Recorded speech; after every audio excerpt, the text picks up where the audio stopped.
Are you a permanent resident or a naturalized citizen here in Canada? If you don't watch this video until the very end, you may be ignoring a massive shift that could impact your life in ways you never expected. Right now, behind the scenes, a policy is being put into place. A data sharing program that could involve your personal information, your citizenship status, and your rights as a Canadian. What if you're being treated like a risk even after spending decades building a life in Canada? This isn't just a small change. It's a shift in how trust and security work in Canada. If you think you know what's happening, stop. Ask yourself, are my rights being assumed? Are my private data being used without my knowledge? If you care about your future, your family's safety, and the truth behind immigration policy in Canada, you need to stay with me. Because what you're about to hear could change how you see your place in this country, and it could be the biggest wake-up call you never saw coming. Next, will you see just a glimpse of what is really happening without telling you? So you're not really answering my question. So I really need to understand why you're collecting information on those of us who are fully settled, fully citizens, with the rights of those who were born here as well. If you've ever wondered why you feel like you're being watched, or why your data seems to be collected without your consent, then you need to hear this. Today we're hearing a concern directly from the House of Commons. Paulette Senior asks a devastating question. Why are permanent residents and naturalized citizens being swept into this mass information sharing regime? What exactly is the threat that they're trying to stop, especially from people who have spent years building their lives here? Lena Metlege Diab responds, saying this is happening within Canada, but it involves provinces and territories, and agreements would be signed to enable it. But what does this really mean for you? What if your information is being passed around without your knowledge? This isn't just a formality, it's a reality that could shake your trust in the system.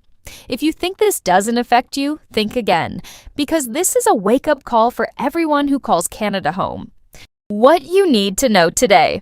Your data is being collected without complete clarity, and you may not know who has access. Canadians and immigrants who have spent decades in Canada may feel unnecessarily exposed or vulnerable. Why are permanent residents and naturalized citizens swept up in this information sharing regime? And what threat are you trying to stem, particularly from naturalized citizens and permanent residents who a lot of us are in this room? Right. This is within Canada, and it is with provinces and territories. But in order to do that, agreements would need to be signed with a province or a territory for specific purposes. What if your personal data, your rights, and your future in Canada are being changed without you even knowing? Tonight, NDP MP Paulette Senior raises a crucial concern in the House of Commons. She asks Liberal MP Lena Metlege Diab why, after 50 years, naturalized citizens like her are being tracked. Diab explains that this is meant to streamline government services, so when someone applies for a permit, residency, or passport, their information is already there. But without clear oversight, this raises serious questions about privacy and trust. Stay with us, because the implications could be much bigger than we think. What you need to know today. Data collection is being expanded across provinces without clear consent. This means your private information could be shared beyond what you expected. Federal and provincial agreements are being signed in secret, without public scrutiny. This could lead to wider surveillance beyond what was ever disclosed. Immigrants who have contributed to Canada for generations could be unjustly profiled. They could be seen as risks even after decades of loyalty. We still lack full transparency on the goals of this program. Without answers, we risk a future where our civil liberties are undermined. My question is why? For some of us have been here over 50 years. We're naturalized citizens. We weren't born in this country. Why are you gathering information on us?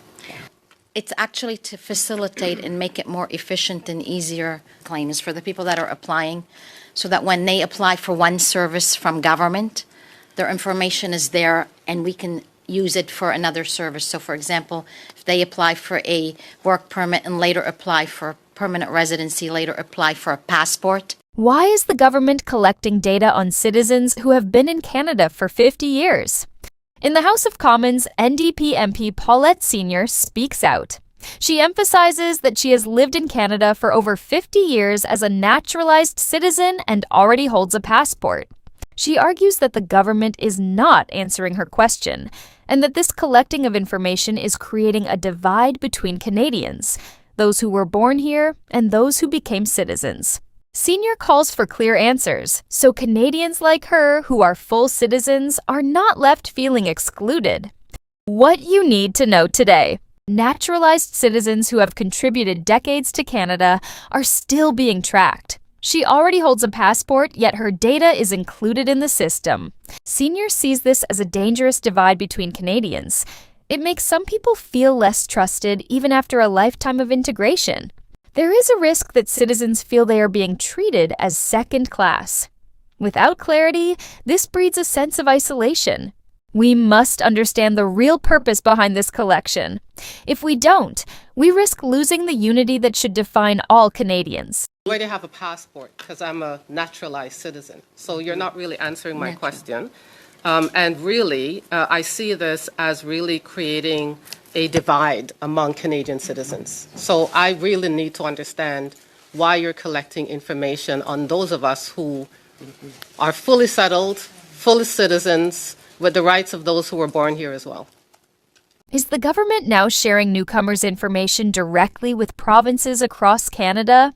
In this moment of the discussion, government official Tara Lang explains that provinces and territories currently receive information about newcomers only on a case-by-case basis.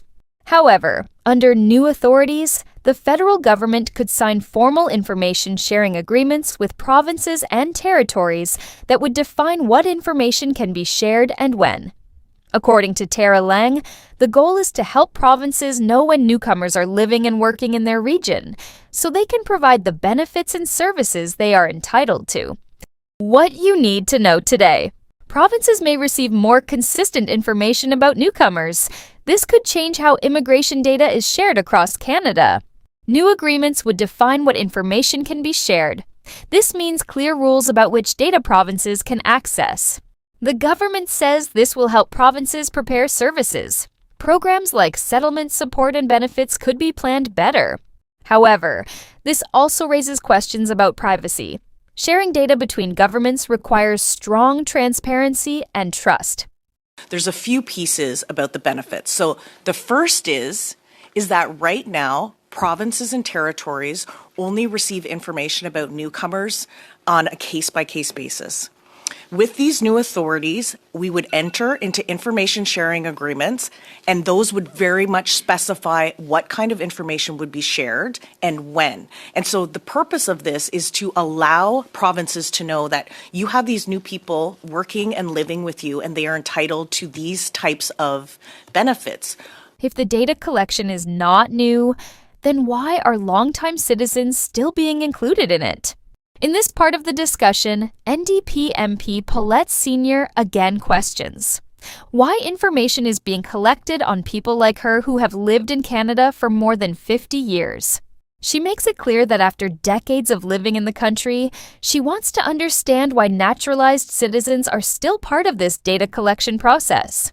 Government official Tara Lang responds that the collection itself is not new in the bill and says the question about naturalized citizens goes back to the original intent of the policy. However, Senior insists that she wants a clear explanation about why people who are already fully settled citizens are included. What you need to know today. Paulette Senior highlights that many naturalized citizens have lived in Canada for decades, yet they are still included in government data collection systems. Tara Lang states that the data collection is not a new policy. She says the practice already exists within the current bill.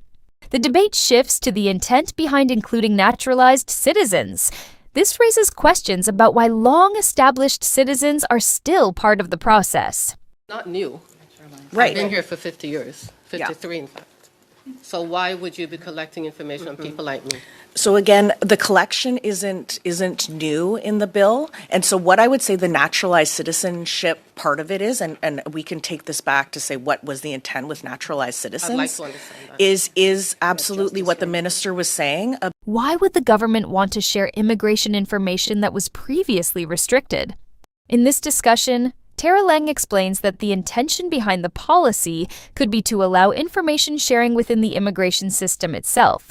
She mentions that as people move through the immigration continuum from visitor to citizen, the same information, such as passport details, cannot currently be shared between departments. This change would enable the Immigration Department to share this information, making the process more consistent and efficient. However, this raises questions about how much information is shared and what impact it could have on individual privacy. What you need to know today. The policy focuses on internal information sharing within immigration. This would affect people moving from visitor status to full citizenship. Passport and other personal information could be shared across departments. Currently, this information cannot be automatically transferred. The government says this will make immigration processes more efficient. Applicants' data would be available when applying for different services. However, it raises questions about privacy and data security. Canadians may wonder how much of their information is being shared internally. The intention could be the sharing within immigration itself. So the minister mentioned the passport information. Right now, as you go through the immigration continuum, by the time you get from a visitor to a citizen entitled to citizenship and passport, that same information cannot be shared. And so this would allow the immigration department to share that information. Today's discussion in the House of Commons highlighted something many Canadians may not realize: how their information is collected, shared, and used by the government. From Paulette Senior's questions about long-time naturalized citizens to Tara Leng's explanation of data sharing across immigration, we saw the complexity and potential impact of these policies. This video shows why privacy, rights, and equality are seriously at stake. It's crucial for all Canadians to be informed, ask questions, and understand what is happening behind the scenes. For more House of Commons breakdowns, immigration updates, and current affairs in Canada, subscribe to Canada Insight Network. Stay informed, know your rights, and don't miss the developments that could impact your life.